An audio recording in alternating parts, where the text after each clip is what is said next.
Shocking news today.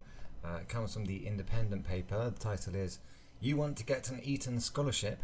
All you need to do is answer 4 not so simple questions."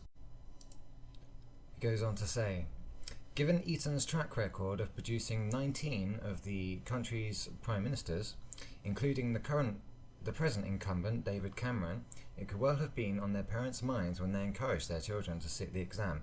Next part of the question was a touch more difficult though. They had to write a script for a TV broadcast in which they defended the killing of 25 protesters by the army after sending in the troops to quell protests. Yes, that's right. They had to write an essay defending the killing of 25 innocent protesters. And this is their question to enter Eton, the country's most famous school, or college, of which the vast majority of our prime ministers come from.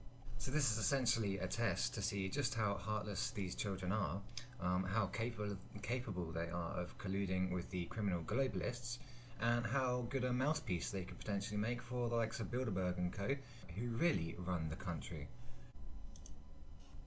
That was the first of 4 questions which are asked in this exam. The second question is, consider the following sentences in Jangli, which is a made-up language, with their English translation. Walden Razu, that means I am a writer, had Walden Razu, which means I am the writer. So write down how you express the following in Jangli. The. Well, it seems to be had, because that's the only word which is different in both examples. I don't understand this question. It seems like a filler question, a typical GCSE type logic question. Third question is, applicants read a speech by an inspirational teacher, Zarathustra, to his pupils.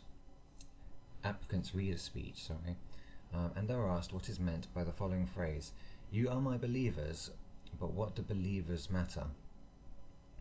To me, this is a very interesting question because it's going to delve deep into the psychology of the candidates, as to how they can manage power, and how contemptuous they are to their subjects, their citizens.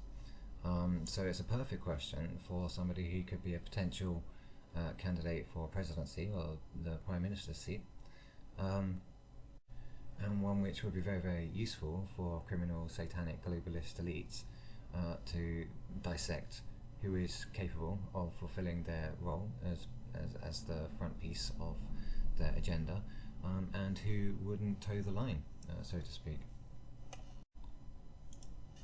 The last question, number 4, is, if today is Friday, then what is the day that follows the day that comes after the day that precedes the day before yesterday?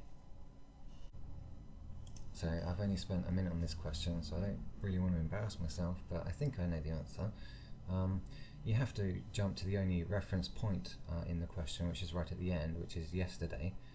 So yesterday to Friday is Thursday, preceding that day is Wednesday, the day that comes after that day is Thursday, and the day that follows that day is Friday. So if today is Friday, what is the day that follows the day that comes after the day that precedes the day before yesterday? It's Friday. So what use is this question? Well, it would be very useful to a person who is trying to ascertain just how well their subject can tie another person up in knots, and avoid answering straight questions. Essentially, it's very useful in judging the capability of potential politicians. So, the cream of the British education system. It really cares about how well a potential Prime Minister-elect can spin the murder of 25 innocent civilian protesters as a necessary and moral thing. It really cares about how contemptuous their potential candidates can be against the public who they might rule over one day. And it really, really cares about the potential capabilities of their Prime Minister-elect to spin the facts, to avoid answering the most simple, straightforward questions, and to be a good mouthpiece for the New World Order. So there you have it. We're not run by criminals whatsoever.